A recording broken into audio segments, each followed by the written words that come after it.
Yes, people, what's going on? What's going on? Welcome back to the channel. As always, make sure that you lot are smashing up the likes. Make sure that you lot are subscribing to the channel. Love to all the feedback on all the reviews I've been putting out lately, people. We've already got 200 people here as well. Big up Rants for the raid. And yeah, man, we're pushing for 10K. You know what I'm saying? We should be able to get that as soon as the season starts, in all honesty, man. Because yeah, the numbers have been flowing recently. But listen, it's just me and Jem for now.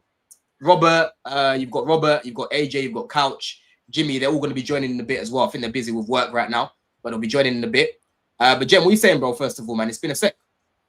All good, man. I was at both the games over the weekend. It's been nice to come back from Dubai and go straight to the bridge, and just, I miss that sort of feeling of being at the game, the atmosphere, everything, man. So, it's like just nice, isn't it? It's just fucking nice. So, yeah, man, all good. 100%, bro. 100%, man. It's just, honestly, being a Chelsea fan right now, Jem, yeah, it's just a breath of fresh air. It's a good feeling, and I don't want anyone to be saying, "Oh, we're just chilled guys." Yeah, forget that chilled guys narrative that we had last year, where guys were trying to run away from competing. We must compete, yeah, and not just the Prem, Jem. We have to be winning a trophy this season. This team that we've got right now, Jem, is too good to not be picking something up this season, bro. You know what I'm saying? Big up Couch as well, because he's just joined. Let me add him to the stage. Andrew's here as well. Yeah, forgot to mention Andrew's here as well. Everyone's coming in. Everyone's coming in, man. What you lot saying?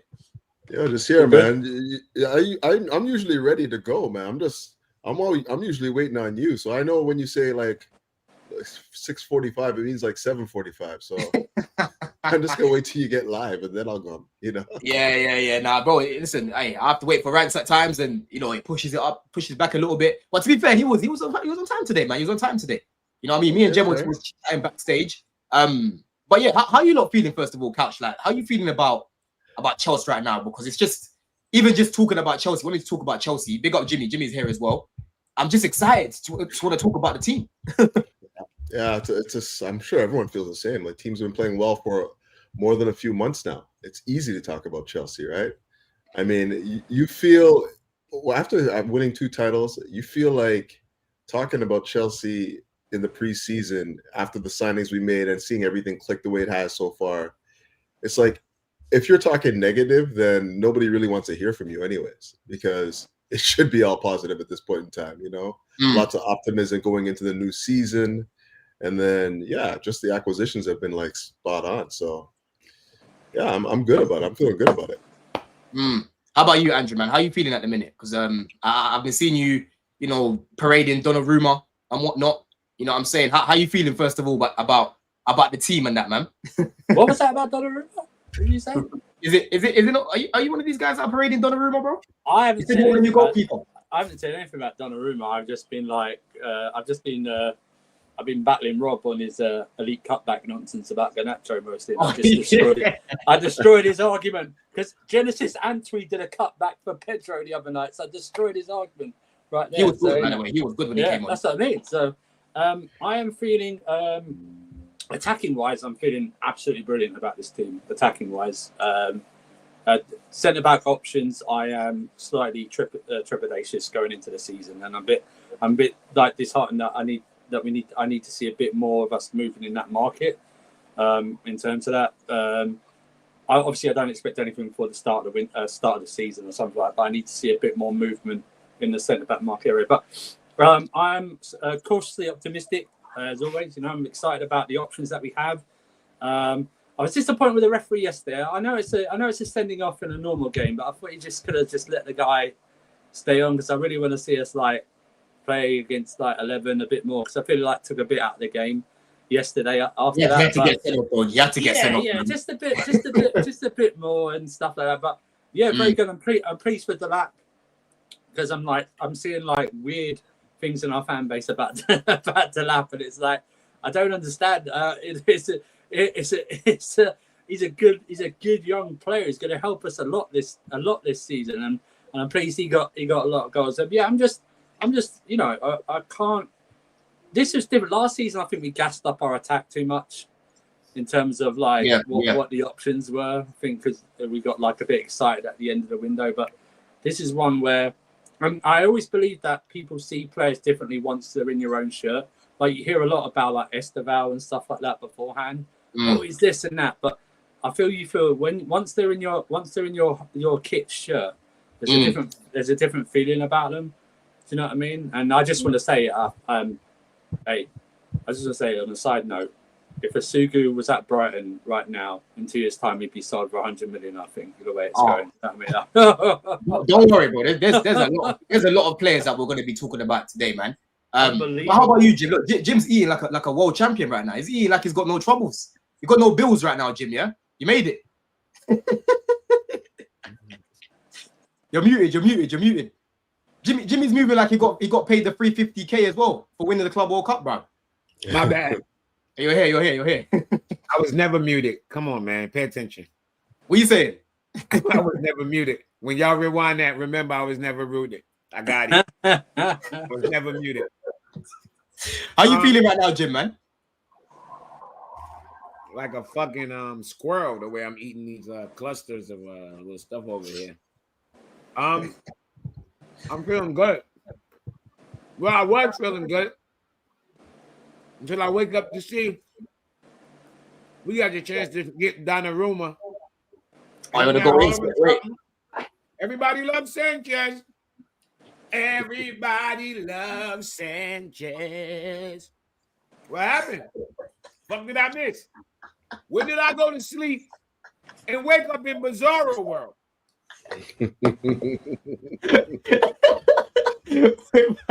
How can man sing that everybody hates Chris?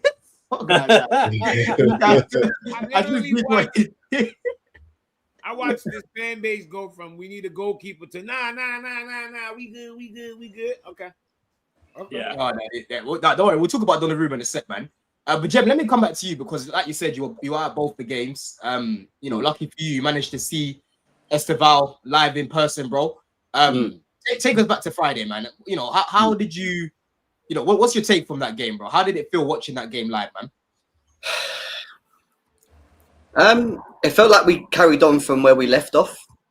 Sometimes when you come back, you're a little bit worried about the fitness and how they're going to play. Have they got enough time before the start of the Premier League to find this, find their rhythm, find their balance, find that sort of, getting around the pitch and that flow that we've been seeing. And the big key word here that I've been seeing in both the games over the weekend is flow, more than anything, because we are flowing. We are flowing, and it's very nice to see. If you're talking about individual players, ones that we've signed, I think Esteval looks very good to the eye. Even watching him, very clever. We've utilised him not only has he played off the right, I actually love watching him and Palmer in the first half of Leverkusen together playing, because it was when you're that good, when you've got two very good players on the pitch, they just telepathical with the way they play football. The passes, the link up play, the movement, when to know when to pass to each other. They seem to be building up a nice chemistry. But when Palmer came off the pitch in the Leverkusen game, and obviously Esteval came on later in the AC Milan game, we've seen him play in the 10 role. And it was one of the areas where I was a little bit unsure, because I've not seen enough of him in the 10 role. I've always seen him sort of further right, running at his players, cutting inside.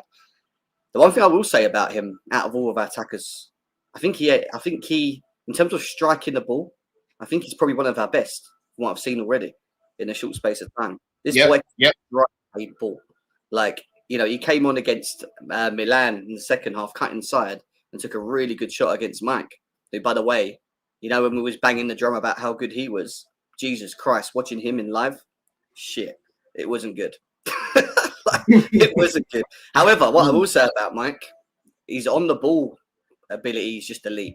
Some of the things he was doing with the ball when it was coming back to him, and he was pinging balls over Delap Pedro's head to the fullback and stuff, very comfortable. But in terms of us, man, it was very good. Leverkusen was more good on the eye in the first half. The AC Milan game was very good on the first half, all the way up to that red card, which I agree with Andrew. I was kind of saying to the ref from the Matthew Harding going, don't send him off, because I knew it was just going to ruin the game. But don't send him off.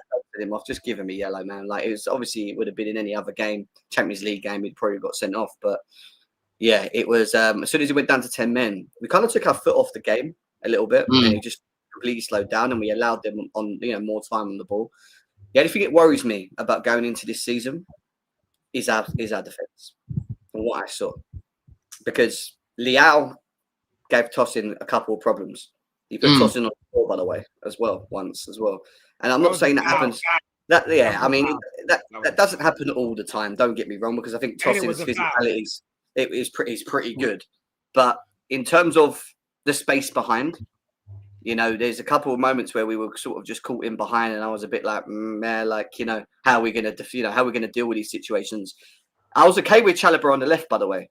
I actually thought he did okay, to be quite honest. As soon as he came off and Josh came on and played in the left, I realised something.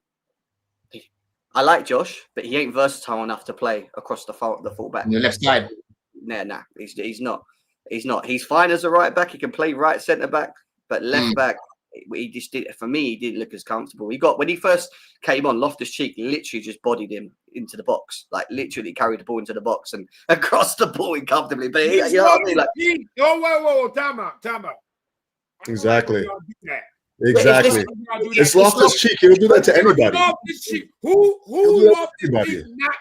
He's physical. Yeah, he's physical. Don't get me wrong. But what I'm getting at is I feel that watching him, how comfortable he was when he was playing off the right. Maybe in the back three, it's fine. But playing in the back four as the two, I don't think he looks as comfortable. And I'm a bit worried from the physical. I'm a bit worried on the physical side of his game, from what I've seen, the physical elements of his game against the better teams. That's all I'm saying with him. That's my only worry. And that's why I feel maybe we can't get away with him there if we don't get a centre-back. If Badiashiel's fit, he probably comes in anyway and plays in that role. And listen, I don't hold that much trust in Badiashiel, don't get me wrong. But, you know, he probably comes in and he does that. But, yeah, it's good, bro. We're flowing. We're looking all right. Defensively, I think we're going to have a big test against Crystal Palace because they've got 3 players up front that will give us problems and show us where we are, right? Will show us where we are as a defensively. So I'm kind of just holding back a bit to see that game more than anything. I think that's what criticism about Chimpong aside. You know, I've seen Loftus-Cheek because Loftus-Cheek's got that low centre of gravity like Hazard, so you're going to bounce off him like a thing since he's built that way. But I think it's the fact that Chimpong is next man up that I've got the biggest problem with in terms of next for centre backs. You know what I mean? That's my biggest problem. That but Trev might have rolled an ankle. We thought Trev might have rolled an ankle, and you're out for like 2 or 3 weeks, really, something like that. But obviously he hasn't because it would have been reported by now. But it's the fact that Chimpong for me is the next one up. I'm not saying don't use him at all, but the fact that he's the next one up is the biggest problem for me, and the fact that I don't see a lot of centre back options, even though it's after right now, or like being linked to anyone. I'm still seeing like Garnacho news is very troubling to me in terms of, and this is not like even I don't want to do a Garnacho debate because I'm sick and tired of doing a Garnacho debate, but it's like that's what's troubling for me. And people are going to go, oh yeah, but he said Fofana might be ready for Crystal Palace. Why would he throw Fofana in against Crystal Palace when look how he's managing Reece James's fitness? So why would he do that to Fofana? He's not going to throw Fofana in against Crystal Palace right when Fofana hasn't played for 9 months. Do you know what I mean? I'm just that. I'm just like, and this is a personal thing. The others they debate. I'm just not comfortable with a long-term. Like, because Cole was out for the season, so don't even bring up Cole. He's done for the season. I'm just not. I'm not confident in a long-term Trevor Chalobah Tosin partnership. No, for Champions League, and possible till at a title, it just doesn't sit right with me at all. In terms of, I think it would be okay if Fofana could fucking stay fit. Because if he can stay fit, you can't rely on him. That's the no. Do you know what? It's the same. It's the same. Badiashiel's just a left-footed version of Fofana because he's always injured as well. So this is the thing. Because you're talking about like Fofana's fitness, like hasn't been a concern for the last couple of years. I get it, but like at the same time, if you're insecure about our defense with Fofana, then you're still just as insecure now. Like you're talking about it the exact same way. You know what I mean? So before I think so, because nobody's talking about Fofana at all. Everyone's like, we can't rely on him. So now that Cole's down, because of his injury. That's the difference. That's exactly what it just said. But that's the point. If he could stay fit, you wouldn't need to go and get him. No, listen to what I'm saying though. At the beginning of the season, like before Colwell's injury, if you're insecure about Fofana then you're just as insecure now. It's not like, oh well, we still have him. Yeah. You're thinking about getting a center back irrespective of that because you don't trust Fofana. Yeah, right. I was actually. So exactly. I don't know if the Colwell injury is accelerating that. It might. I don't know, but like if you're insecure, then you're still just as insecure now, if not more. So exactly. The thing is, what worries me about I love Josh. I love Achimpong. I love the way that he picks up the ball from the back and he breaks the line whilst running with it, not just punching the ball. He actually drive with the ball. I like how technical he is on the ball. I like the fact that he's quite tall for his age as well. He must be like 6'3", bro. He's massive. You know what I mean? But when I'm watching him, I still see youth in him, right? I still see youth in his defending. I don't want to put him in a position where he's starting week in, week out for Chelsea, because if you guys even remember the game against Bournemouth, what Semenyo did to him, bro. Yeah, like Loftus-Cheek, cool. Loftus-Cheek is physical, but a more physical centre back's not getting bounced off like that. You know what I'm saying? So for me, I feel like Josh right now, I want to see him getting more minutes in the team, but I don't know if he's completely ready to be starting week in, week out in the Prem. I don't see that. Where we are right now, I want to be pushing for the league. I'd rather have a little bit more stability. I want someone who's going to come in right now for Colwell, someone like a Gahey. I know Andrew doesn't really like Gahey, but someone like a Gahey. No, I like Gahey. Are you? I'm getting it wrong today. I don't know who. It's Rob who doesn't like Gahey. Yeah, Rob. Yeah. So, for example, Gahey will give you minimum 7 out of 10 weekly, bro. We need someone like that to come in for Cole right now, who we know week in, week out, we're getting good performances from them. At worst, like average, but we get away with it because our attacks, scoring a lot of goals. That's because you don't trust Badiashile, though, isn't it? Yeah, I don't trust Badiashile to stay fit. I don't trust Badiashile every single game. Like when Badiashile is amazing, he's amazing. When Badiashile stinks, he stinks. Yeah, there's no in between with Badiashile. So I'm not gonna sit here fighting and saying Badiashile should be playing when he's very up and down. No in between. There's only one side, man. The guy's shit. But anyhow, nah. He's still holding that properly, okay? But like, I am. I think it's like this for me. I think that we do need to bring in a center back now. I was of the opinion that we could probably just go next man up, but I'm just seeing that central center back position, and I'm seeing we don't have any cover there at all. And like the performance that Tosin put in at against what was it, like AC Milan yesterday, just was not good enough for me. Like it didn't, like all the good feelings that I had about like our defense and like how I was feeling good about like what Chelsea were doing. I watched that performance. I was kind of like, Yeah, but when was the last time we saw that though, man? It doesn't. I was never really a Tosin like every week player, anyways. Right now, so it's not so much about like whether or not I think he can give us minutes. I think he can, but I can't trust him to be the guy, the only guy in that central. Yeah, exactly. I can't see him being the only central center back that we can use right now.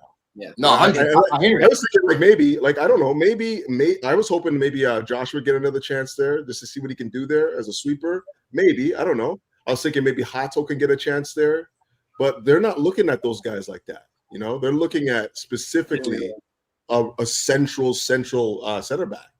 So it looks like they're going to probably go back in the market and get somebody else. Who knows? How about you, Jim? What's your take? He's about to explode. Look at him. That's go crazy. The other night, I just had a whole fucking crusade telling me we didn't need a center back. Jimmy, what do you remember that? Jimmy, what do you want me to tell you? I changed my mind. Is that okay? No, it's not okay. I need to argue with you. I need to argue with you, man. No, we need to argue right now. Y'all argued then. Y'all didn't need to argue then. Yeah. Tosin, what's your take on it? What's your take on this situation? Listen to me, man. And if you go back and read the chat, you'll see what I said. The position that I thought we needed to fulfill. The position I thought we needed to fulfill is central center back. Central center back. Remember that. I'll show you the text. I'll show you the text. Y'all trying to fucking separate these positions. A center back is a center back. No, he's not a center back. He's a 1/3 and a quarter, right 2/5 center back. If he uses left foot, his XG is a little higher than his back. Shut up, man. Shut up. Nobody said I've anything like been that, by the said- way. That's we- what Yeah, you no one said. said that. No one said that. That's what you said. Man, trust me. Yeah, Trust cook me them, when I cook tell them, y'all. Jimmy, cook them. Trust me Cook when I them. tell We got y'all. AJ, These bro. motherfuckers. Yo, in the were- chat, they was, we don't need no center. Nah, Thank now you, he's AJ. crying for a center back. Thank I'm you. crying. But when did you not have this I'm crying. conversation? We need a fucking center back. Wait, Jim, tell me. Wait, Jim, hold on, Jim. Tell me back a bit. When did you and Couch have this convo? I must have missed it, bro. Oh wait, You're Don, get sleeping, out of here. man. Bro, it was like, like 3 it days was, ago. I'm not it doing was- this with you, Don. it You was never, Friday. you never, It was Friday. It was Friday to Saturday when I It woke was up. the There was like night that the 400 news came out. messages. It was the Oh, night that the news messages on I WhatsApp. wanted to send it back. I didn't even know they were arguing, to be fair. It was I the night didn't that even know about the this. I didn't even know about this. Nah, you know Oh, about it. everyone is in on it. I guarantee if I go and look, he chimed in. I Well, I of said course we don't he need to did. send it back. I said we don't need to send Of it back. course he did. Yeah. Are you mad? Yeah. Are you Yeah. mad? Do you know how long I've been Yeah. saying Fofana shouldn't be? We shouldn't be thinking about this guy. I've been saying we need to send it back for time, bro. Yeah, but we're talking about Viega probably coming back into the side, like all that talk, all that. Talk. Oh yeah, I remember that. Yeah. Yeah, but that's an internal solution. If we can't, if Vega can't play because he still wants to leave, Fine. go get a Yeah. centre back, bro. What's wrong with that? No. If we can use Vega, I've got no problem using Vega. No. I said, What's we the need a what's the- center back. I'm wait? glad Hold on. everybody- Wait. I don't get the point you're making, Jim, because I never said we don't need a centre back. No. Show the receipt. No. Maybe Couch said that to you, bro, Oh, not The me. main thing was Just people give it didn't want up. to buy one. Give I it never up. said I don't want to buy Yeah. one. I was more than happy to buy Exactly. one. Give it up. Exactly. I was talking about Bastoni and saying you all went crazy about it. And he Before, was like, before the injury, we needed a center back. So this, Bro, we needed a centre back before that. before the injury, we needed a center back. Yes. I We didn't- definitely I don't need a Yes. center back. yeah, Let's but make a that level clear. raiser. A level raiser, yes, that's what we were saying, wouldn't we? Like, I've been, bro, literally, like I've always said we need a centre. I've literally got tweets saying don't be thinking about Fofana in the lineup as much as I love him because he cannot stay fit. Chalobah and Tosin are squad players. I have said for time we need an extra centre back, bro. I've been wanting a centre back. But go on, Jim. Anyway, land your point. I'm glad everybody's caught up, okay? Because everybody was gassed up. No, we don't need a after the fucking Leverkusen game. The world said we didn't need a center back. We no longer needed a goalkeeper. And then I wake up today. Oh shit! Now we need a center back. I don't know how all of a sudden y'all cool with Sanchez over Donnarumma. I don't know how that. When Donnarumma, when they was running through the Champions League, shutting shit down, winning shit, Donnarumma making game-winning saving shit out, being that iron wall. Nobody said Donnarumma wasn't good. And then all of a sudden, Donnarumma's not good anymore. I don't know what happened. Who said that? Who said he's not good? If you don't want Donnarumma over Sanchez, he can't be good. Okay, can I ask you a question, Jim? Do you want a goalkeeper that's good with the ball I on want their feet? Donnarumma over Sanchez. Can I ask you a question, Jim? Right? What's the profile of goalkeeper we need in goal, bro? In Maresca's system. Don, I don't need you to try to ask me a trick question. I'm not asking you a question. I'm asking you a question. Don, listen, you don't have to ask me a question with imaginary players. It's not imaginary players, bro. What are you talking about? Listen, Don, I want you to hear me good. I want you to hear me. I'm listening to you, but you're not answering my question, I bro. want Donnarumma over Sanchez. That's what I want. Okay, And let then me figure it out later. let me Figure it out ask you a later. question, Jim. Let me ask you a question, Jim. Right? Do you want a goalkeeper that's good on the ball? Yes or no? Just yes or no. I don't know. Depends on who they are. Onana's Well, good I'm on the asking you when you're talking about a ball. profile. Onana's good on the ball. Onana's the shit shot stopper. So you don't want that. You want So you want you're someone. asking me a question. Do I want a goalkeeper that's good on the ball? And I'm telling you, depends on what the fuck else he can do. So let me ask you then, Jim. Would you rather a goalkeeper that's good on the ball and good shot stopping? Yes or no? Just yes or no. I want a goalkeeper that's a winner who can shot stop the ball to win me games. Broski, you're not answering the They're question. not gonna make mistakes that lead to goals. That's what I want. You're not answering my question, bro. You're not answering my question because your what I'm question asking you right now. What is What I'm your asking question? you right now. I asked you a question, bro. I said, do you want a goalkeeper that's good with their feet and a good shot stopper? Just yes or no. What are you asking me? I just asked you the question 3 times, broski. What the Do you want a goalkeeper? Tell me what he's asking me because he's asking. Do you want a goalkeeper? Do you want a goalkeeper that is What good type on of the goalkeeper do you want? A goalkeeper that's good with yes the or ball? no? Are you asking or both?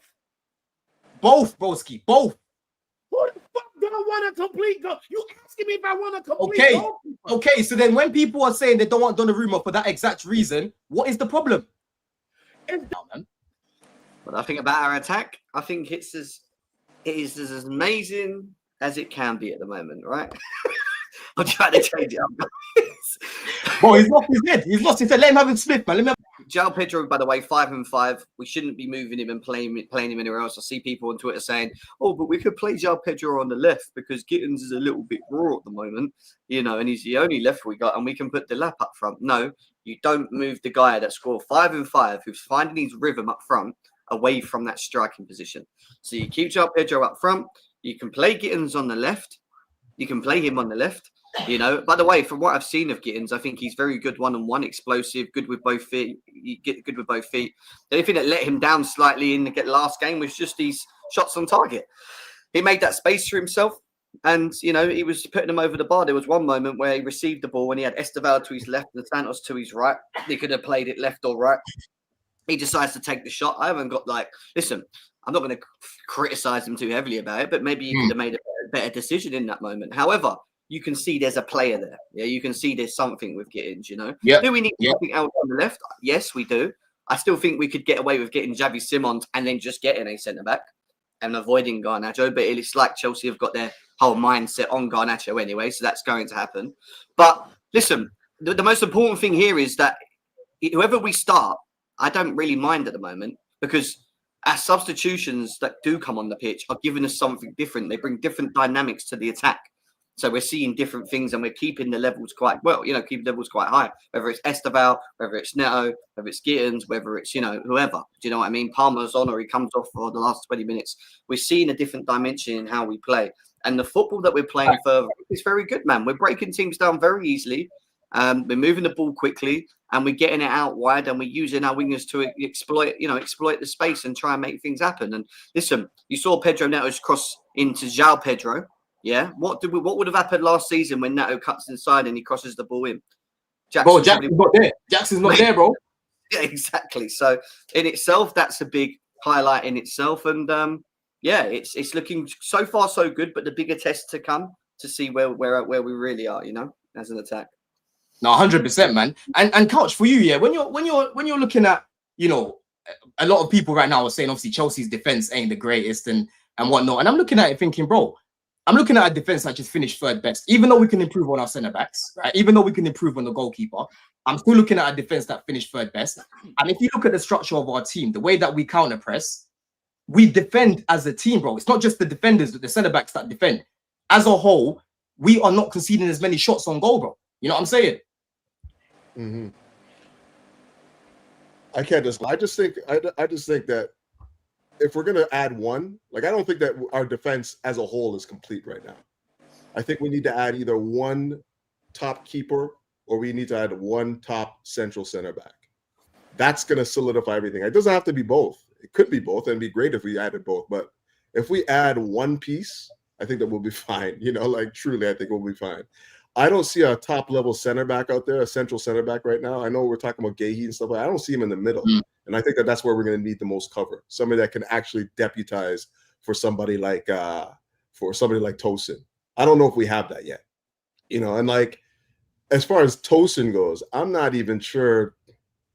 After seeing that performance against at the AC Milan, I'm not even sure if I want him to be the number one in the middle. Like I think we need to really look at somebody that can come in and take his spot right now, because he looks like he can only really provide cover in those areas. It's not really a guy that you can depend on to give you, you know, straight up like 90 minutes Champions League quarterfinals kind of guy. You know, like he was looking exposed. He was looking exposed against a Real. Why do I keep saying Real Madrid?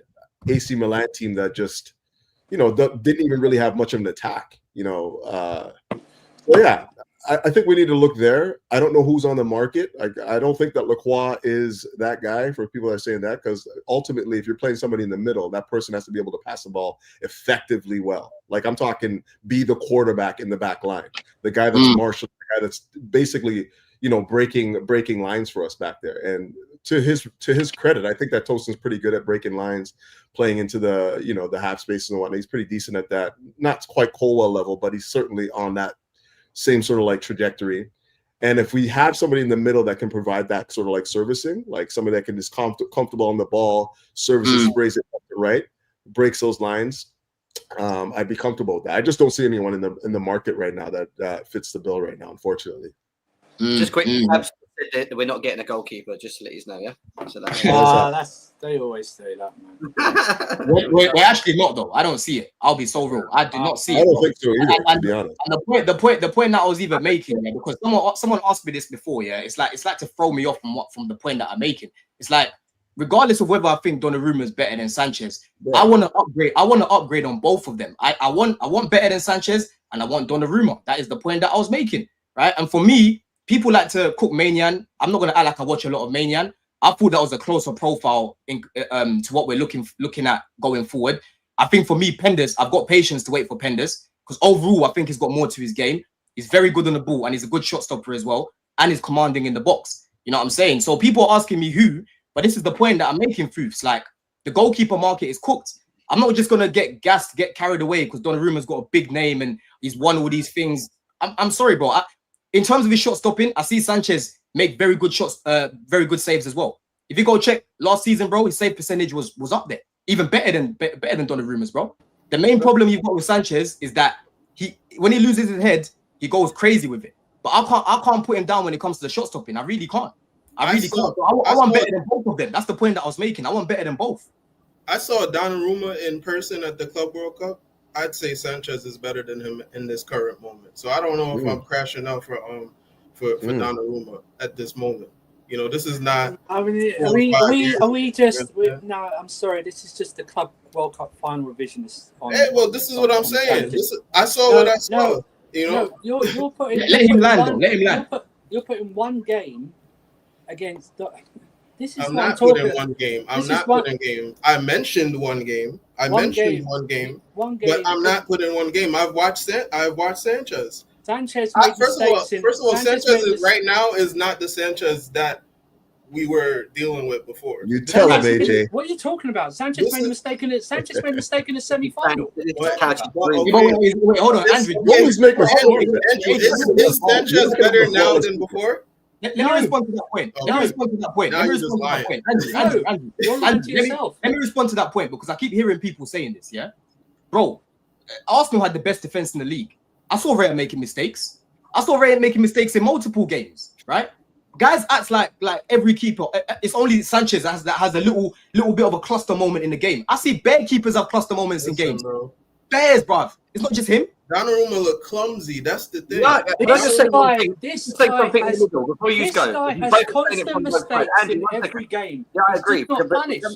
Can we just remember one thing here? We were all moaning earlier in the season about how shit Sanchez was. Yeah. Yes, he's improved his game. But is he good enough? Is he really good enough to get us to number one? That's the big question. The answer is no, he's not. He's not the goalie to get us. I don't think we've seen it. I don't think we've seen any evidence that he is, but I mean, however, is Donnarumma the answer? Is the question that we're talking about. That's the question, Jem. Is Donnarumma the one? Now, my personal opinion is, for what Donnarumma's done in the Champions League with PSG alone, is class. You can't knock that he's a world-class goalkeeper, in my opinion. He is. But do you know how many fuckery things he's doing in there as well, bro? The only thing that I don't like about his game is I don't think he's comfortable enough on the ball in the way that we play. Because we play a lot with our goalkeepers and the way that we move. But by the way, Jim, by the way, apart from the Club World Cup final, that's Sanchez. He's not comfortable on the ball either. So that's Sanchez. But he made more saves than Donnarumma. He made more saves than Donnarumma. It goes one way and it goes the other. You just made a point of the Club World Cup, and I just countered your point. Now you're saying, so what? Now I know. I don't care. To me, shot stopping stats on a goalkeeper are useless. They should be good at shot stopping. They're What? a goalkeeper. I don't understand. They're a goalkeeper. That means it wiped out Donnarumma then, though. That's the problem. That's like Yo, saying put it like this. Wow, Andrew, got some Andrew, different arguments. shot Andrew, stopping you know a what it comes goalkeeper. down to? Shot Let me tell you what stopping, it. Jimmy. Different Shot type of stopping. arguments, bro. Let him land, Jim. Let him land. Shot stopping on a goalkeeper is like telling me I need to breathe. Do you know what I mean? It's just ridiculous. Oh, he's a good shot stopper. He's a So every goalkeeper. Yeah, of course. So you think that have you ever seen a goalkeeper have a 100% shot stopping record? Have you ever seen that? Never. It's a stat. So you can see a goalkeeper have 40%, and you think this goalkeeper shit. You have a goalkeeper that's 50%. He's a little bit better. Of course, it matters. Like, what do you? Come on, Andrew, man. That's an Wait. Of course. Have you seen some of the Yo, shots? Have you seen some of the put it shots like against this. this guy? They're You're just wasting straight your at him. time. They count Yo, the shot stopping. Andrew, They count you the wait- shot stopping. Andrew, you're being disingenuous now. You're acting like you haven't seen man make some mad Andrew, you're saves. wasting your I'm time. not Let me saying. show I'm you. not saying. Andrew, Okay. What I'm saying is there are it's the aberrations. same cycle with Chelsea with getting players. Yeah. We need a player, we need a position, and then when Yeah. it's time to go in for One players, good game. nobody's ever good enough. Nobody's ever good enough to the point they want you as a fucking fan to go and pick out a gazillion and one players to pick one. So I'm going to turn around. Watch this, Andrew. Watch this. Can somebody name me the motherfucking goalkeeper that's good enough to play for Chelsea? That's gettable. I said Mike Mannion myself. That's good enough to play for Chelsea. That's gettable. Because you cocksuckers always make me name a player. Name the motherfucking player. I just said Mike Mannion myself. No, we're gonna give y'all to the rest of the show, nigga. No other subject. Get your motherfucking effing managers out. I need a goalkeeper. Please. Mike Mannion. But this is the thing, though, Jim. This is the thing. Listen, let me say something here. I hear the point. Hold on. I hear what. I want to hear a goalkeeper. Jimmy, this is what you're doing. Niggas told me if I didn't know the player that we need to replace, then I shouldn't be. I need a goalkeeper, bro. Jim, let me say something, Jim. We shouldn't replace him, so I don't need a name to put a name. AJ, let me say something to Jimmy. Yes. AJ, Correct me if I'm wrong. We do need a goalkeeper, by the way. Jimmy, correct me if I'm wrong. Correct me if I'm wrong, Jim. Yeah. Jim's basically this is what I feel like you're saying, Jim. I feel like Jim's talking about Donnarumma right now because number one, he rates him, and number two, he's looking around. Hold on, Jim. He's looking around in the market, and there's not really many goalkeepers. So you're seeing him as a good goalkeeper right now. I'm not looking at it like that, bro. You see how I'm not looking at it like that. You see what he hold on. Let me explain to y'all what he just did, people. That's called deflection. He tried to tell you some shit that no. What he avoided was answering the question. My question was, name us the goalkeeper that is available that can take us to the next level that's better than Donnarumma and Sanchez. Go. Mike Mannion. I think Maignan in terms of the ball playing, bro, he would help us play better. Like you're looking at Edison at Man City. Edison at Man City wasn't the best shot stopper. Edison, hold on, bro. Edison at Man City. Wait. Mike Mannion like at the beginning of the week. You know what I'm saying, bro? Edison at Man City. Hold on, Edison at Man City, bro. Out here. Wait, Jim, hold on. Let me finish my point, bro. Yeah. Edison at Man City wasn't the best shot stopper, but the way Man City used to defend and play, it used to help him. The main thing that he used to give them, Jimmy, was the ball playing ability from the back. He's terrible. That's what he wants. He's fucking terrible. Nah, Edison is terrible. If you think it's terrible, how the hell did they win all the trophies with him, bro? He's terrible. Can I ask you guys a question? Next, he's terrible. But you're making my point, Jim. Terrible. Next, Edison's terrible. Next, I never even said Edison, bro. But the thing is, you're not listening, Jim. You're actually not listening.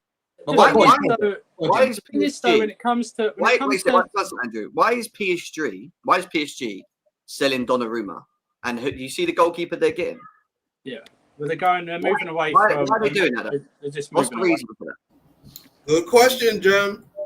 Andrew, answer it, bro. And you, Jim. Well, they keep saying it's. Andrew. Why did Man City just go motherfucking get James Trafford? Huh? He's good on the ball, though. He's good on the ball, and he's a good shot stopper. So what's your point? You just fucking wanted Edison. So what's your point? Where did I even say I want Edison? Where did I say that? You're not listening. You're not listening. Just say Edison was ass, and you tried to explain how he was. I literally said Edison wasn't the best shot stopper, but Man City played a lot better with him, right? And they covered a lot of his weaknesses with their structure. Is the point that I said. Now you're saying I want Edison. What do you mean? Yeah, my keeper. I want a goalkeeper. I've told you what the profile that I want. Somebody answered Jem's question. Yeah, they're moving away because he couldn't agree on a new contract. They're moving away because he couldn't agree on a new contract. It's very simple. He wanted money. He wanted this amount of money, and they're moving away from it. They don't agree with it. More wages. So they don't think he's worth it? Yeah. Well, they don't want to pay him. They're moving. Remember, look what they've done. Look what they've done in a year. Look at their buying thing. They're buying like us, younger players. They're trying to put the wages down. That's what they're moving away from, and that's why I think that's the thing for me. I don't think we'll go for him because of wages as well. Even if it's like for me, I heard he's only wanting 160 to 190. Why you're answering the question? Nobody has the answer. 200K at the moment. Why he wants 160 to 190? Once again, you're falling for Don's bullshit. What the fuck do we know why he moving away from Donnarumma? We don't fucking. I didn't even answer the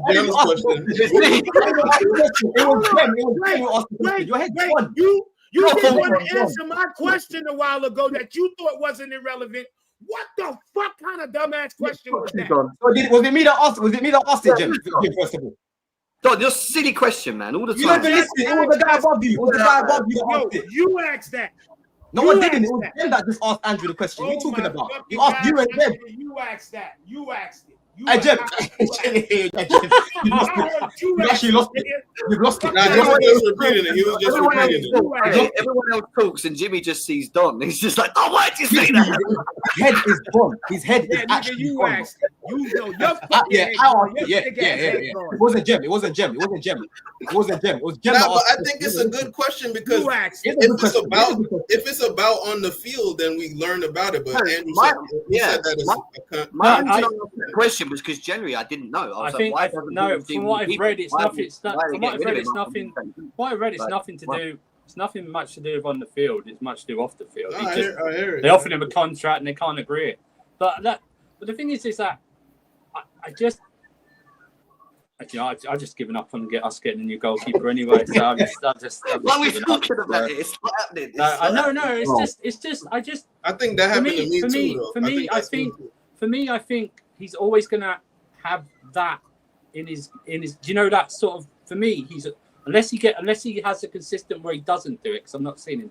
He's always going to have that clanger thing in his game where we're like, especially like because we know in every game, as much as we build up, praise our attack, we're not going to sweep aside every team in the Premier League, right? It's going to be like tight games even when we don't expect them to, and it's just that this guy is always in the So for me, because I've seen it, and he makes way more mistakes. Sometimes he's just not punished for them. That's what it is, right? Every keeper makes mistakes, so yeah. This is what I'm saying, bro. What's your team? He makes constant mistakes. That's the thing. Man. I just mistake.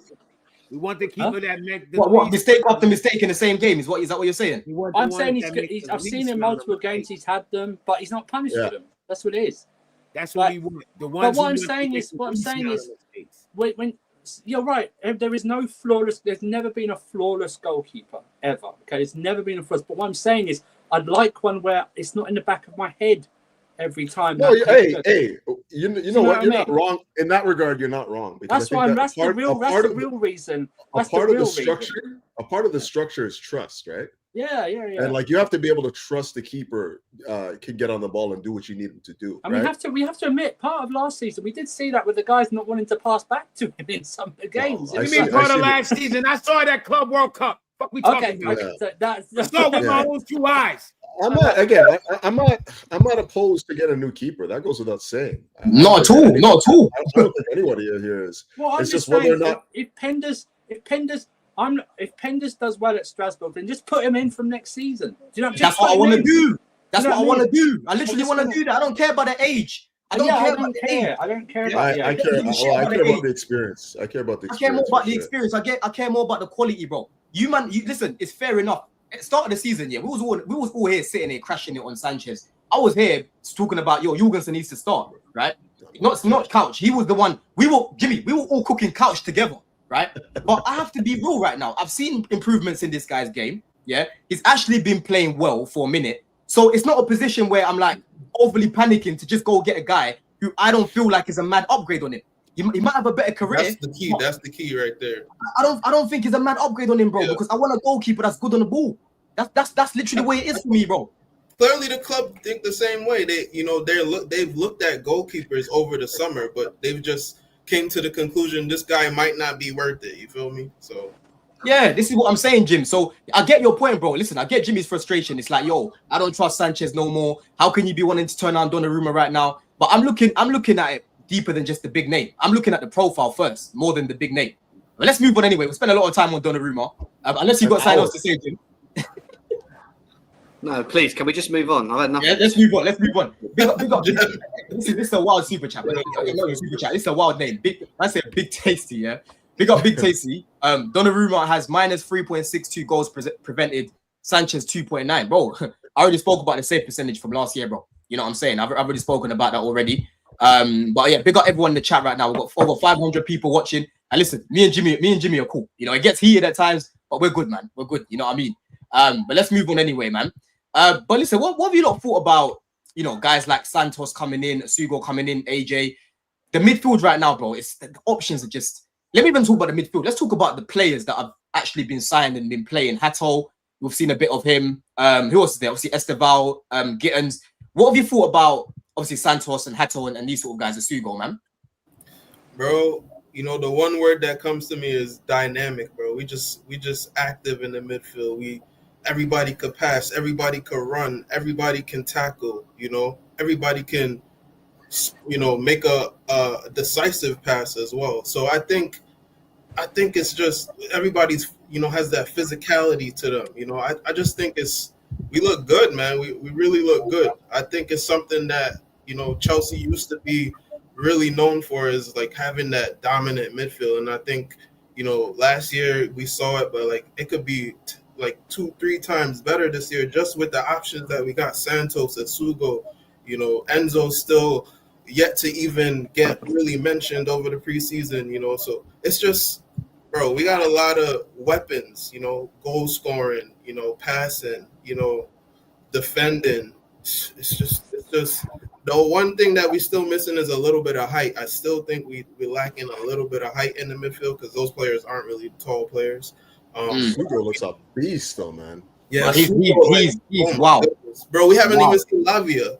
We haven't even seen Lavia, bro. Lavia's about 6'1", somewhere. Yeah, forget that. I'm wondering, right, that given that we saw Esteval also play the 10 for like the this weekend, that when Palmer went off, and even he came on as a 10 for a bit in the second.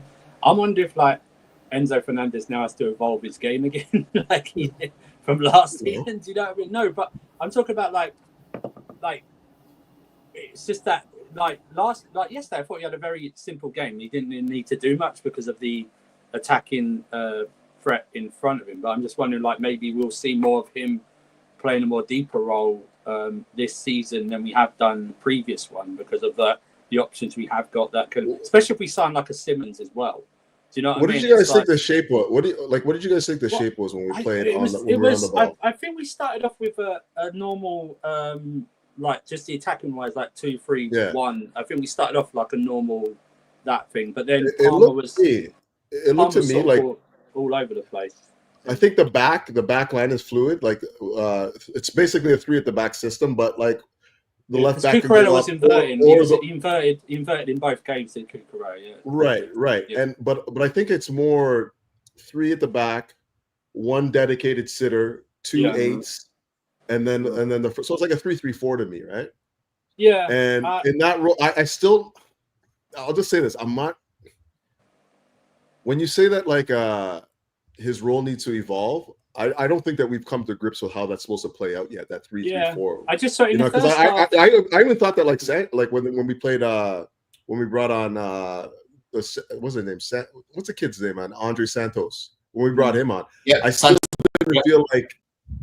didn't feel like he was quite coming to grips with what we're trying to do yet either. And I think it's because of that 3 in the middle. I felt like sometimes when he came into the game, he wasn't effectual, right? And for me, his role in that as a box to box is less about being on the ball and being offensive, more about just snuffing up the danger. So maybe it could have been mitigated from the fact that we had the ball so much, but I'm still not sure what's going to happen in that position. Like where I'm seeing Santos and Enzo, that sort of like roving 8 role. I'm not sure how we're going to use that role yet.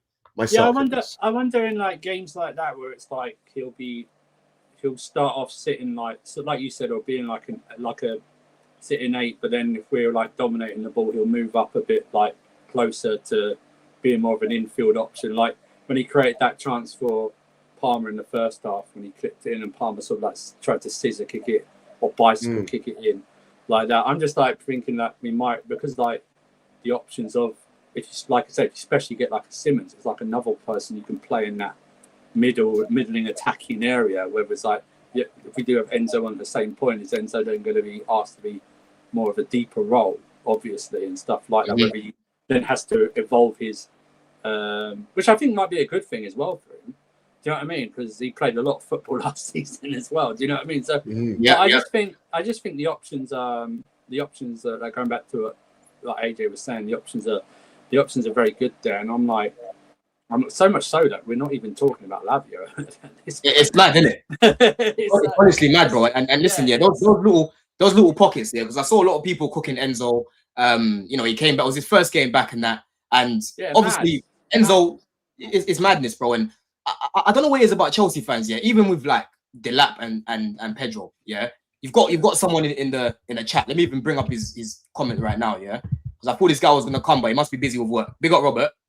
He says Garnacho is proper Chelsea, willing to sit out for us.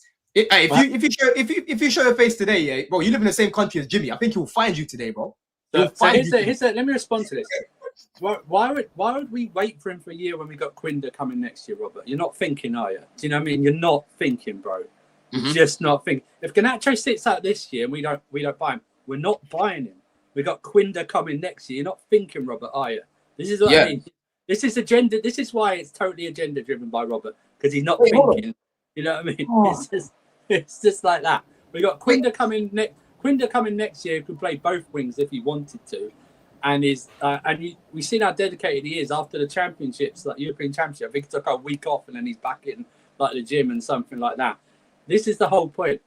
If Garnacho sits out, we ain't buying Garnacho. we're just not buying him. We're gonna wait. We're gonna get Quinda, and that's it. Because Quinda's already sealed. Quinda is our player. He's just on loan. He is literally our player. So why would it make sense for us to buy him in 12 months' time? Robert, I just sent you the link. Bro, listen, my phone, when I'm podding, bro, I put my phone on don't disturb. Sorry, man. I've sent you the links. You should have it now, But as I was saying, with Enzo Fernandez, listen, people can have their preferences of players they like in the little pockets. If you like your players to like get on the half turn, like Xavi Simmons and like Palmer and, who else have you got? Maybe even Andre Santos. I understand that. But for me, Enzo's actually improved in that role. He might not be the most mobile in that role, but bro, he's effective in that position. He's influential, right? He creates for us. He scores for us. You know what I'm saying? So if he's going to play their certain games against the low blocks and then you bring Santos on, you bring Xavi Simmons on, I've got no problem with that. But if you play Enzo a bit deeper as well, I've got no problem with that, Jim. I don't understand, Jim, why people are so angry that we've got different types of players. If you talk about Enzo, if you talk about controlling games, no one can chat to Enzo. You can't talk to Enzo about controlling games. But if you're talking about getting on a half turn and that, he might not be the best, but let's not act as if he's useless. You know what I mean, Jim? Doesn't have to be the best. He doesn't have to be the best. Yeah. And he should have had an assist yesterday. Yeah. That dime he dropped to Cole Palmer, that should have been a goal. Palmer just, didn't get his foot over it, but that should have been. That was so good of a pass. The keeper didn't move. He couldn't move. He was stuck. It's just Palmer overhit it. That should have been that, because to all that pass was good. Palmer could have let it come down because the keeper didn't come for it. So he would have had to Jimmy, you know, last season that would have been if that would have been the other way around. I think Enzo would have scored because he would have taken it. He would have taken it. He would have chested it. He would have chested it. Brought it down off the knee. And then slotted it home. Yeah, would have been the other. Yeah. 100%, bro. So yeah. like, so for me, like it's like, bro, there's so many different tools. You know, when a chippy, yeah. So in London we call like builders chippies, yeah. They've got their toolbox. They've got everything in there for every job, Jim, around the house. It's the same as Chelsea, bro. Like, why would you not want different tools for different situations? It doesn't make sense when I'm seeing people talking about Enzo like we should get rid of him. Like, once again, if it, let me be the historian of this panel, and people, I'm not saying they are like them, okay, but back in 06, back to 06 to 08, Lampard, Ballack, Makelele, Essien, John Obi Mikel, all different players who could offer you all different things. Some of them could do the same position, some of them couldn't. Like Essien could do and Mikel could do the Makelele role, something like that. But it's just different. Ballack could do the Lampard role and something like that. It's just having different options, like Couch does with his tactics and everything like that. It's having different options on there. Even if you don't start with Enzo, have Enzo as an option on the bench just to bring him on to change a game. Do you know what I mean? Or something like that. It's having Santos to bring on to shout out the game, to Sugo to have out to shout out the game. We don't need. Do you know what? We don't need to run Caicedo into the ground for like 60 odd games this season. Do you know what I mean? We have someone. What now? Is he refined and as polished as Caicedo? No, because he's 20 years old and he's going to get better with that. But at least you could bring him on for the when we're 2-0 up. Bring him on for the final 15 minutes to shore it up, just to give simple passes here and there, to make the nice tackles here and there. It's options that we didn't have last season because Lavia was always injured and or not there, and we didn't have anyone else. It's about having options. This is what I don't get. Why do we have such a big squad? Because we want to be in so many games deep into the competition. Compare our midfield to other teams. Like that's something that we should do. If you look at our midfield compared to the other top 6 teams, they're not really coming close to the type of players that we have, the way of playing that we can have. Maresca's able to play certain ways because of the type of midfilders that we have. And we're not linked to any midfielders. That should tell you why we're not linked to any midfielders. We're set. To your point, AJ, you saw Liverpool yesterday. They didn't have Grafenberg and McAllister. They had to put up Szoboszlai and Jones in the midfield, and they got outrun by Ward and Will Hughes. They got dominated by Ward and Will Hughes in the midfield because they don't have that option. But we can literally sit Caicedo and Enzo and say, you know what, we'll run Isugo and Andre Santos. Yep. You get, and I mean, it won't be at the same level of quality, but for 15 minutes in the game, you're comfortable. That's excellent. You're not stressing at all. So it is. And they're just gonna get better. And they're just gonna keep getting better. They're young and better. And that's the thing though. You get now in Andre Santos that learns off of Enzo Fernandez. And you get now Isugo that's gonna learn off of Caicedo. Yep. Right? And that's the experience that trickles down, right? Yep. And then the next crop of 16-year-old that comes will learn off of Isugo and so forth and so on into conveyor belts. That's how it's supposed to go. 100%. All it is, Robert, it's just people getting off their agendas, isn't it? It's like, oh my God, Santos, look how much better we are without Enzo in there, and then, oh my God, and Enzo, we don't need him no more. And I'm like, why would you want to give away your tools? It just doesn't make no sense to me. But how about you, Robert, man? What did you think of Delap yesterday, bro? Quality. Listen, don't look at me like that. I'm the one that said I prefer Delap over Osimhen. I was on the Delap train from jump. Now, the thing I want people to understand is, yes, it's okay. I'm a fan of Delap.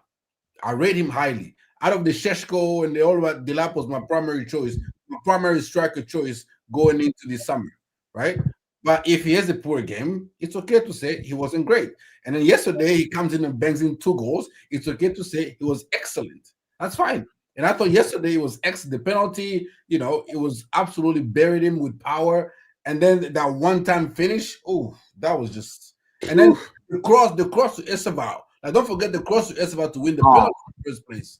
That was absolute quality. So yeah, man, he was exceptional yesterday. So yeah. He was, man. He was, and the penalty as well, Rob. Yeah, if you've noticed, bro, we've got Delap that can take penalties. Esteval can take them. You've got obviously Pedro can take him. Yeah. Even Neto knows how to strike a ball as well, bro. So so when it gets to like these cup competitions, if we need to get through on pens, I trust that the team will go through because of the players that we've got taking penalties. You know what I'm saying? Bro? Exactly. But yeah, man. Delap. I think the other thing with Delap too is and I think that we're using him the right way is I like the idea of him coming on and bullying tired defenses. I love the fact that because we play differently. Obviously, we play differently with the two strikers. Obviously, the reason why a lot of people were saying it's Pedro over Delap is because Delap just wasn't getting as involved in the buildup as much as Pedro was, right? So it's just a different way of playing. It doesn't mean that one is more effective than the other. We don't play, we don't ask Delap to drop deep and get on the ball and whatnot. But I do like him as an option coming off the bench, running at tired defenses and bullying those guys because he seems to be relentless in that regard. Again, it's about options, right? It's about being able to play. It's been able to play different ways. It's been able to João Pedro. More on paper, more will drop deeper of the two, will link up probably a bit more and stuff like that. But it's if you want someone to on there, and I think just some people do a streamline of Delap, he's some sort of bulldozing. That's all he can do. You know what I mean? Where if you've seen him he knows how to play out wide. Look at that cross for Esteval. I mean, that's a beautiful cross for Esteval. He got the penalty yesterday. He knows how to do it. He's played out wide. What I'm saying is it affords us different options. Because some games it's not going to work for Pedro. Yeah. You know what I mean? It's just not. It's not going to work. No matter how good he is, it's just not going to work. You bring on Delap, and he's gonna he's gonna turn a 1-0 into a 2-1. Do you know what I mean? It's gonna be something like that. It's just nice having, and this wasn't the fault of Jackson because we didn't give him any competition. Do you know what I mean? We didn't give him competition, so it's nice that they have rectified that. But I just like the way they're different. It's just different, and we can play differently. This attack can just go from. Just so far done. You know who else is great to come off the bench? Who? Against tired legs? Who? Garnacho. Oh yeah. We don't have. But we still talk about every team is going to bring him up. Can I get your comment on the elite cutback that Genesis Antwi did? Garnacho is elite cutbacks. The elite cutback. You didn't listen to Andrew's question. Yeah. Can I get your comment on Genesis Antwi's elite cutback on Friday against for João Pedro's second goal? Can I get your comment on that? Yeah, every player can do it every once in a while, but it's one thing to have one that does it consistently. Yeah. Can you also because I've not seen it in any stats because you made up your own stat about elite cutbacks. So I just want that. This guy. Listen, I rate it because you're keeping it going, so it's absolutely fine. But unfortunately for me, there's no stats on cutbacks. Exactly. When I watch with my eyes, this better be cutting back to Bruno Fernandes and to midfield runners every single game. But I agree with him. You're gonna realize that not everybody's not doing that. The thing is though, and I said to you the other day. Cutbacks were not our issue last season. It was finishing. That was our issue last season. Yeah, now we have finishers, and now we need better. Exactly. Now so we don't need it. We don't need someone who's got elite cutbacks. But Andrew, no, cutbacks, bro. They were because we were talking about. I remember when CB jumped on. We did a pod, and me and CB was saying the types of chances that we're creating in this team are not that clear cut. If that makes sense, we can create more clear cut chances. And what I kept saying is this team needs to allow the crossing thing in the air, cut back more, bro. So we weren't doing it consistently. We weren't. But we're also just going back to I was at, I think most of us were staunch defenders of Neto because we were saying he was putting the balls into the box, but no one was there like that. Do you know what I mean? Or Jackson when it runs or something. And we saw it against Milan for the second goal. Do you know what I mean? It's like now they've got people in there who make that run. And by the way, Delap Pedro is not going to be the same player you saw at Brighton, because at Brighton, talk to him. At Brighton, he was doing everything. Exactly. At Chelsea, he doesn't have. So his goal return is because man was literally starting on the wing and trying to wiggle his way into the box, trying to set up or finish. Where here, he doesn't have to do that. He doesn't. He simply has to. He's got others around him. He can be an actual number 9. He doesn't actually have to do. You know what he said too. You know, he said he wants to be like Lewandowski, or that's somebody that he said that. He said that. Couch, he literally said that, and one is like his first Chelsea interview. So I was like, I was surprised too, because I didn't even think of him as like a striker at that time. Yeah, really. AJ also, by the way, that shit caught me off guard, bro. Can I just talk about? I just mentioned those 2 free kicks by Palmer. Let's talk about Palmer, bro. Let's talk about Palmer. Before we go to Palmer. Do you see the options of set piece takers that we have now? Yes. Like now you have, if Esteban and Cole Palmer and Reece James are on the pitch, and even Enzo Fernandez on the pitch at the same time. Esteban's taking corners already. That's what I'm saying. And like the level of quality. We always marvel Arsenal level of set piece delivery, and I think ours is about to go up, significantly. This upcoming. Let me ask the man them a question, innit? Because listen, Palmer, we know last season was still creating at a high rate, but again, wasn't clinical in front of goal. We know we can see a better Palmer. For the standards that I put Palmer at, I thought that was just a good season. Like, it was a good season, right? Yeah. Do you not think that he's gonna be back at his best next year, bro? Because what I'm watching right now is a Palmer that looks locked in. I can't lie. Yeah. He looks okay. locked in. When you consider best, are you thinking numbers wise? Because I think I'm thinking when I talk about best, I mean consistently creating and scoring more than he's missing. Yeah, and influencing games as well. Okay, Last year, I've seen Enzo influencing more games for a strong period of the season. Right, even though Palmer was creating, I was seeing Enzo actually influencing left side of the midfield, right side of the midfield, scoring goals. He was like, our go-to guy really last year. Palmer last year was missing a lot of chances. So I need him to now be converting those chances because we know he's good in front of goal. Well, yeah, sure. He's better in front of that's okay. He wants to convert chances. Okay, he should be taking more of the opportunities. Sure. I don't know necessarily. I don't think that we've seen anything to this point this season that's going to make you think that it's going to be any different. It's going to be comes and flows. It's ebbs and flows. The thing that I want to see from Palmer more than anything I think that this is what is naturally going to happen because we have more people around him that can create and like take opportunities. He's just going to be a better facilitator because he's going to have more space. Yes, you know what I mean. Like you cannot crowd out Cole Palmer right now and take him out of the game because if you direct 2-3 guys to him, there's so much more space in wide areas for players that can really hurt you. So I'm more concerned about him having the like he's still going to miss chances. Like he's not. I'm not saying. I want consistency from him, bro. Hold on. Why was he missing those chances? Like, remember all those guys that were injured at the beginning of January? There, like we had he kept taking an extra touch, or he was like he didn't. He was forcing it, man. He was forcing it a lot of the time. Mad. I can't lie. Obviously, listen, yeah, bro. I don't know. Listen, me, I bang ball where there's been problems going on, outside of football, and I'm on the pitch. I can't concentrate properly. Apparently he was going through his breakup, innit? That's what it looks like. He was going through his breakup, all of that. He's not with the girl no more. He just seems a little bit more different. Because I even remember, if you guys remember Iwobi, yeah, this guy was cooking.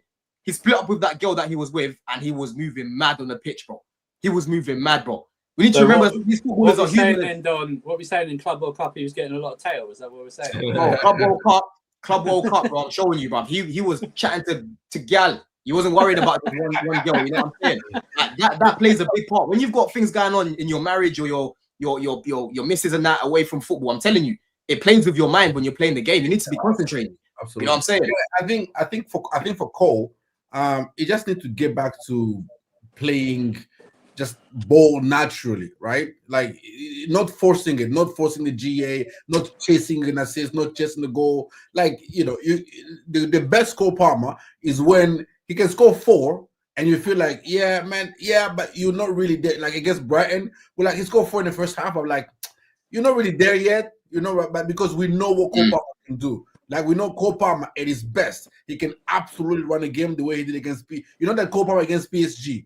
That Cole Palmer, that influential in every aspect. Like the GM, that came. It's just gonna happen. Even without the goal, that he dictated every aspect of the game. Couch hit it spot on though. Now we've got two actual strikers who will stay in the box most of the time. What it's going to do is create more space around for other people. Because now defenders actually have someone who will make the movements as well. It's not just like being in the box; it's making the movements in the box that you have to follow. He's going to have a lot more space to do those, like that late run that Enzo was able to pick him out for yesterday and stuff like that, or even see the pass himself and do something like that. It's going to create. It's not just going to create space for him; it's going to create space for a lot of people. Exactly. So when you haven't Esteval who could play a 10, or if we get a Simmons who could do that, or even Enzo when you push him up a bit further, or yesterday when Santos was able to lay that off and create that space because Delap was in the centre and distracting it. What it is going to be able to do that. Now you might see that. You might, because even by numbers wise, I know he didn't score a lot in the second half of the season, but numbers wise, he was still up there last season with in terms of stats and something like that. I mean, his worst is people's best, bro. Some people's best. His worst is some people's best. We're talking about a guy who's got about 40 odd goals for us in 2 seasons as an attacking midfielder. It's like Lampard-esque goal scoring. Andrew, over 70 GA in 2 seasons. Yeah, exactly. It's just now, and they said it all in the commentary. I think he's going to be relied on, but it's not going to be as much as it has been the past 2 seasons. I don't think his GA numbers will be up there. They might level off. They might even have as high as GA as he had this season. But I think his imprint on every game is gonna be felt. It will have. I think it will be like Hazard. He will go 8 out of 10 game with no GA. But I want his numbers though to be up there. We could easily sit here. I want his numbers to be up there. We need his numbers. I agree with you. I agree with you. But AJ, I want consistent. Let AJ land. I've seen Cole Palmer, and I understand what you said. People deal with stuff off the field, but I've seen Cole Palmer not be consistent, and that's the one thing that as you get older in the game and as you keep playing, it'll just become normal for him to be consistent. So that's the next step for Cole Palmer, because we know what he could do over 2-3 games, but I want him to do it over 20 games straight. The league next season, you could easily see him have 15 and 15. But just yeah. I can see that. You could easily see that. That'd be tremendous. He's good enough for that. He's good enough for that. I'm not even adding other competition. I'm just talking about league. You could easily have that. It's just again, I think the most important word this season is options. Yeah. It's options. It's like even if he's having a bad game, okay, you get if you especially bring like a Simmons in or whoever you want to bring in, or you have Esteval play in the middle or something like that, or move Enzo up. It's just having different options there. Or you could play Pedro and Delap together. I bet we'll see that multiple times this season in some games. You might see them play both, like Pedro dropping a bit deeper and Delap as the main striker. It's just options that we didn't have last season. 100%. We've got 506 people in the house. We've got 265 likes. Come on, people, man. Let's get to 300. You know what I'm saying? Let's get to 300 ASAP. But big up AP for this super chat. He says, bro, I'm not joking. The ops are going to fear Palmer. I'm seeing a different level, player of the year. He's on smoke. I'm telling you, bro, I keep saying that what I've been seeing from Palmer has been a guy that's been very mature. I like the fact that he spoke about the game after we beat Betis, because I was speaking to Roms about this. These guys were like, oh, he plays better on the right and that. I said, bro, for me, it wasn't even about the right side or the midfield. It was about the intent on the ball. He was picking up the ball and he said, fuck it, I'm just going to do what I need to do. Take the game by the scruff of the neck, like Hazard used to do for Chelsea, and I'm going to win this for the team, right? And that's Palmer at his best. We were seeing him doing that consistently when we had Poch. But last year, I'm seeing man getting the ball, instead of running at someone, he's just passing it off. And I'm like, this ain't the Palmer that I know and love.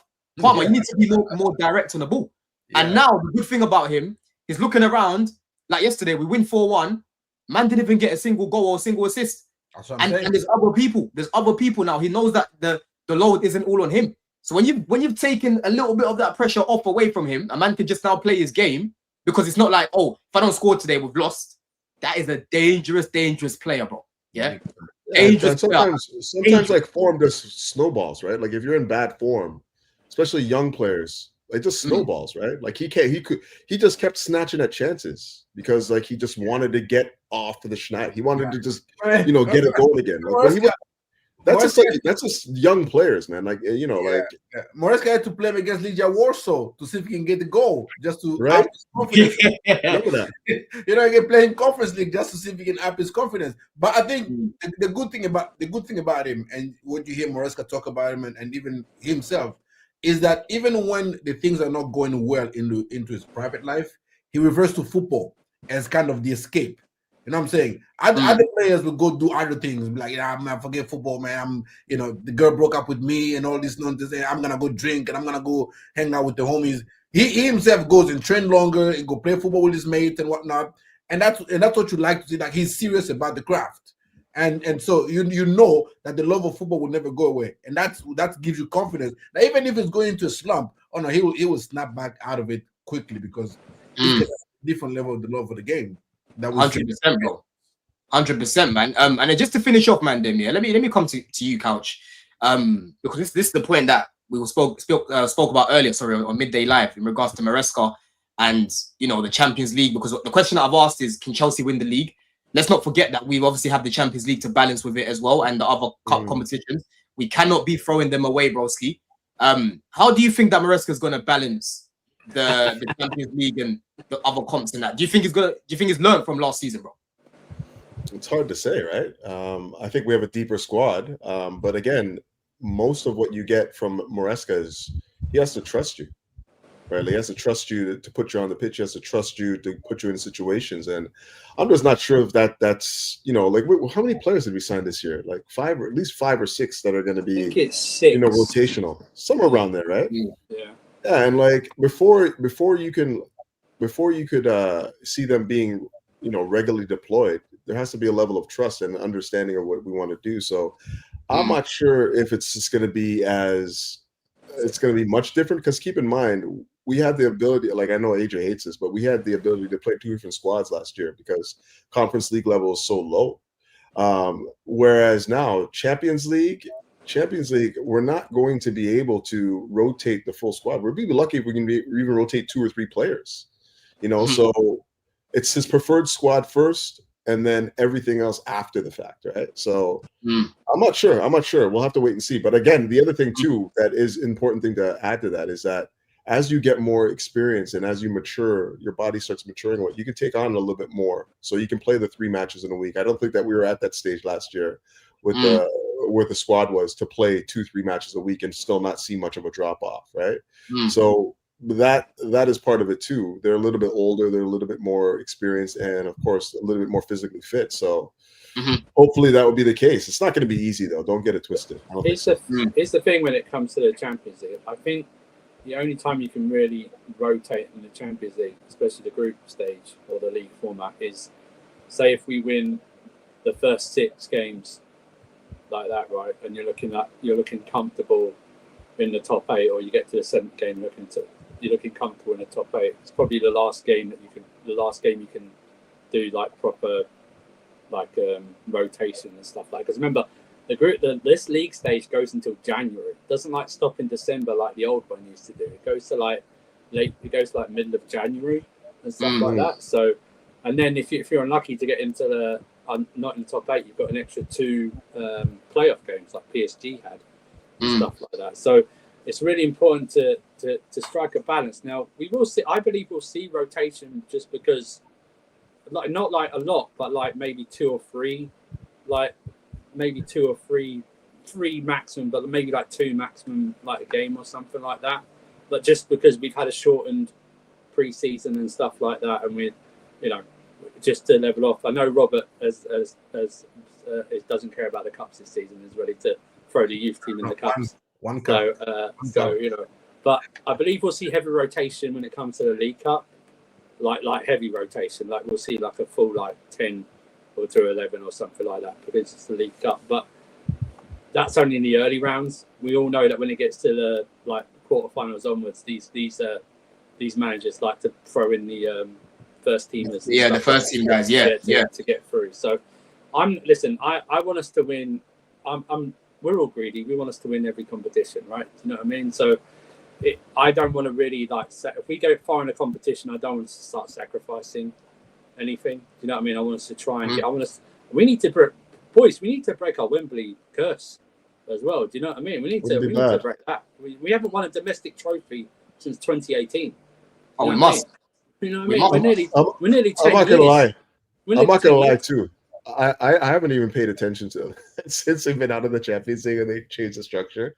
I don't even know what the rules are anymore. Like, I have no idea. I'm actually gonna when they're doing after the Super Cup, when they do the draw. I'm gonna actually watch and understand what's actually going on. No idea. It's literally two extra games. We didn't deserve to learn. It's all league. It's basically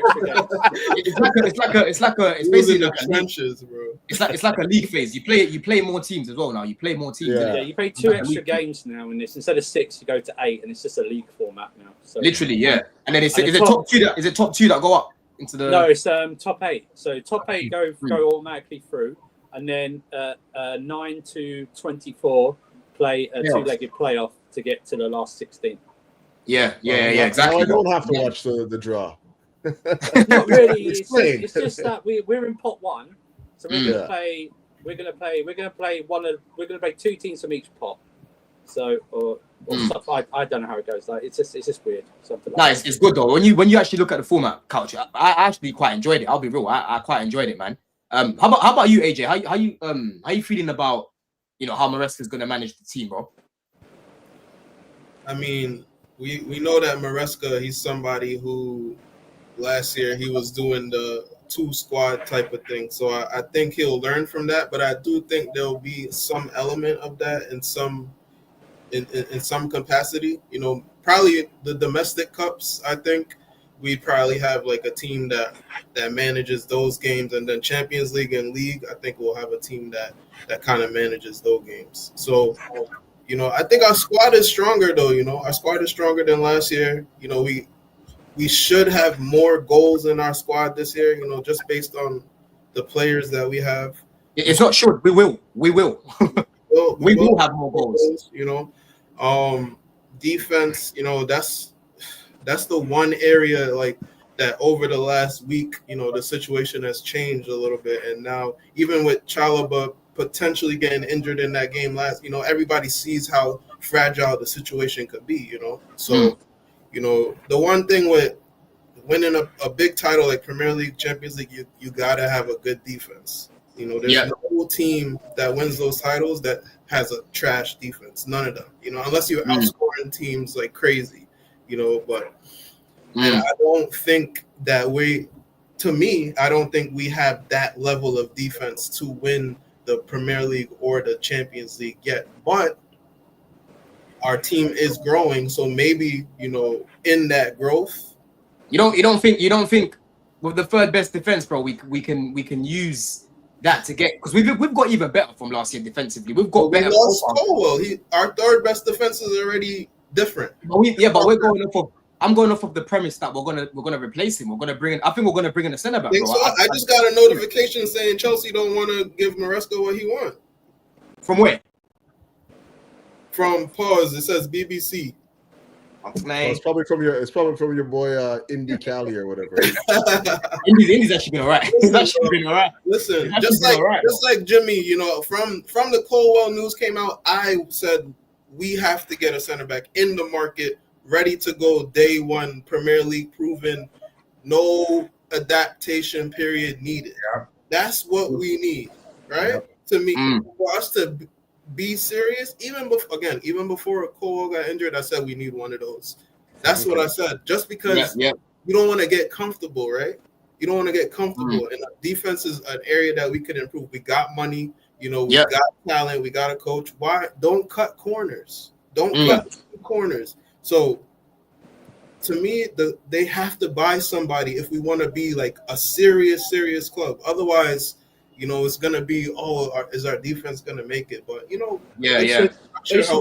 they they should want to do that. They should want to be where every summer they don't have to buy 3 or 4 players. They should buy maybe 2 or 3 just to freshen it up, or any outstanding player that's on the market. They can put the whole funds towards, because we've got settled thing everywhere. If an extraordinary player comes on the market that you can't turn down, you know what I mean? It's say it wouldn't happen, but in fantasy land, like Yamal came on the market or something. You should because you're set, you've got everything else here. You could just concentrate and divert all funds to Yamal or something like that. It shouldn't be you shouldn't market. The word opportunity is going to lose all meaning when there are opportunities out there. Do you know what I mean?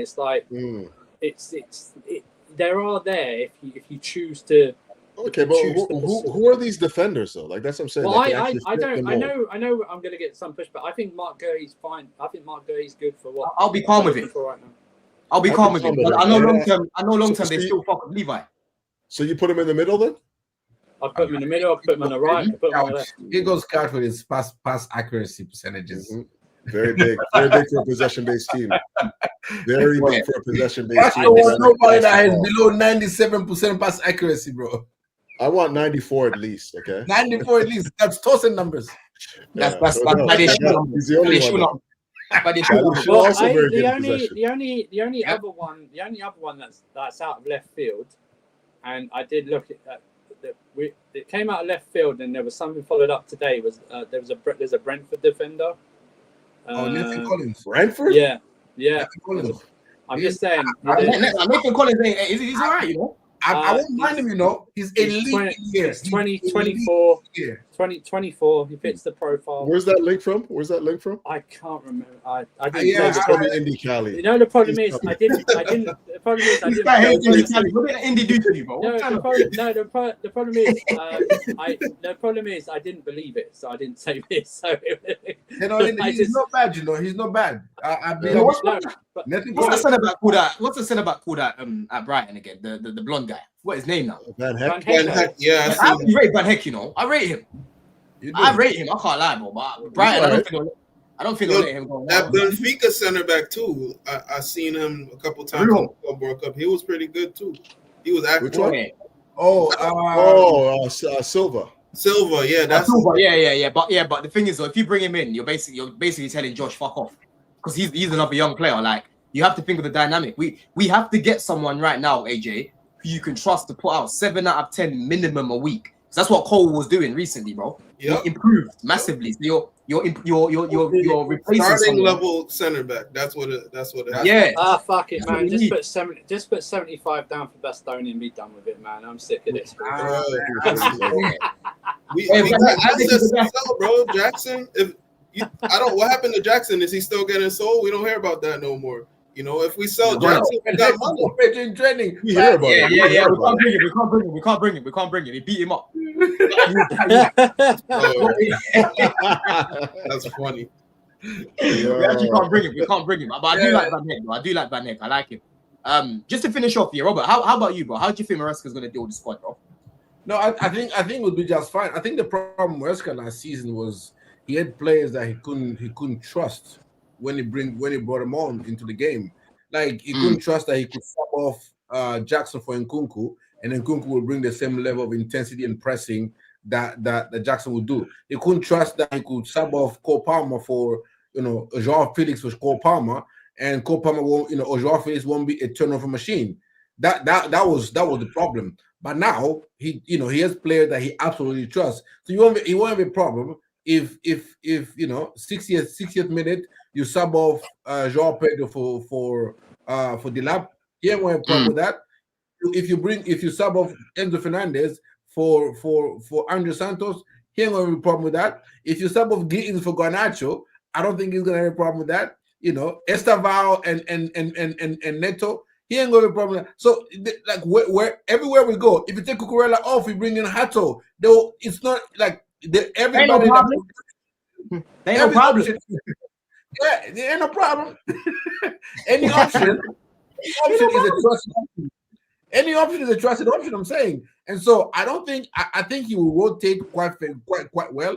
He will use his system. Sometimes we saw against Milan, it was two touchdown wingers. Sometimes we know he's gonna be the two inside forwards and whatnot. So whichever system he decides to deploy, he has not only the first 11, but he also has the backup to come on just in case the first 11 is not performing quite well, right? If he had Garnacho yesterday, Garnacho could have come on for Gittins, because Gittins, you know, when Gittins was performance was dipping a little bit, and so that's gonna be. I think Maresca problem wasn't because he didn't know how to rotate last season. He just knew, I can't rotate this lot to play the football I want because I don't trust this lot to retain the same level of work rate that I require. I can get away with it in the Conference League, but in the Prem, I can't get away with playing the Nkunku and the Joao Felix because they just don't bring the same level of performance as the people that they're subbing in for. So I agree, bro. Exactly, spot on, bro. Just to round up, I feel the same, man. I feel like, you know, Maresca's proved to me that when he's got the tools there, he knows what he's doing, man. Start of the season last year when everyone was fit, Lavia and that, Fofana, bro, look at how we were talking about the changes he was making. Like halftime would come, you see man just change things. You know what I mean? Like when he has the players, he knows what he's doing. And that's why for me this year, I'm not gonna be as lenient on him. If I'm seeing him misusing the squad, I'm gonna cook him even more, because you shouldn't be misusing this squad, because you've got better quality now. You know what I mean? That's how I'm kind of looking at things, man. But let's finish up anyway, bro. It's been a solid stream. Obviously, the start of the show went a bit left and whatnot. I was watching. I think he's going to take a little nap. The thing is, though, bro, he won't let me. I wasn't even trying to disrespect him, right? He just wasn't letting me. Man. Let's just move. It don't matter, bro. Let's move on. Anyway, Couch, what have you got coming up? Man? I don't know. I'm waiting for more. I guess my next review is I'll probably do the Crystal Palace one. But I wanted to speak on Maresca thing. I think that what he's showing right now, the last little while, is that this guy's one of the top tacticians in the game.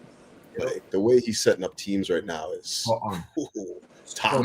Because he basically, it's not about like he's putting together the team to say, okay, here's how we set up, break us down. You know what I mean? Or figure out how to play against us. He's looking at the opponent and setting up the way to beat them. Not just one tactic. He's like, okay, fine. You guys gonna play a back five? We're gonna throw 6 at it. You're gonna play, you know, with wing backs. We're gonna overload the middle. You know, like this guy is tactician of a high level. And when he encounters managers, that's all they say. This guy's a top manager. So proud of that. And I think that we all are pretty proud of what we've seen from Maresca the last little while. And like now it's just gaining more experience and getting him the tools to really, you know, achieve the goals that we're after here. But yeah, I'll probably do the Crystal Palace review and then just keep it stepping from there. Yeah. Listen, I'm praying that I'm going to be at the game. I'm just waiting. Tomorrow, I should get an update on that. It's just a lot harder right now. This whole ticketing fuckery is fucked. How about you, Andrew, bro? You got anything coming up? I'm not planning to, but I'm sure someone will ask me my opinion on something. You know, jumping on a panel, or I'll be on probably jump on Carefree Lewis stuff when he does anything. I'll be back on Sarcasm City Wednesday for the Man United Chelsea show, and then we're doing I'll be on there for most of the watch-alongs. I think starting on Wednesday actually, the PSG Spurs Super Cup. So I'm hoping PSG take revenge on Spurs, and because Spurs are getting too mouthy for me, Don, for my liking. We can win that game. We too up themselves, really. Do you know? They're gonna get moved to. They're getting moved to. So I need Enrique to channel his choking aggression of Pedro into choking Thomas Frank. So apart from that, you know, I'm looking forward to the season happening. I really wanted us to be like a Friday or a Saturday. We have to wait till bloody Sunday. Man. You know what I mean? It's like, I want us to. Don't worry, man. We're gonna deal with Palace quickly, and then we're gonna watch the United Arsenal game straight after. Oh yeah, that I need a draw. I need a draw in that game, so both sides can play. I need a United win. I'll be real. I need a United win. You're not gonna challenge. You're not gonna challenge. I agree. You know what I'm saying, Robert? You know what I'm saying, Robert? Yeah. I'm telling you, I'm getting Robert back on the channel this week, people. This guy asked me for the link. I didn't send him the link, so my bad. But I'll get you back on. We'll do another show, man. Man, don't worry. But yeah, how about you? Got anything coming up, bro? Chels and that? No, yeah, I'll probably be on with Chels sometime this week. I'm on playback on CFC hours during the week, or all week long. So we'll do probably a preview of the season there and all that stuff. So always good conversation. Love talking Chels with everybody around. So it's yeah, man. I'll be around. I'll be around rattling some souls and offering my opinions. And I'm wherever I am. If this Garnacho deal doesn't go through, you don't hide. All right, I swear to God right now. Yeah, I swear to God, you do not hide. I don't want this.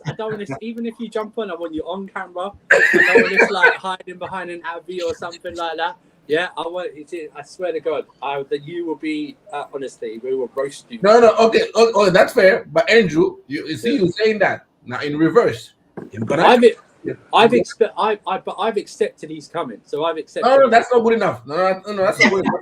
That's not good enough, bro. Yeah, I will. I'll demand it. I'll demand it.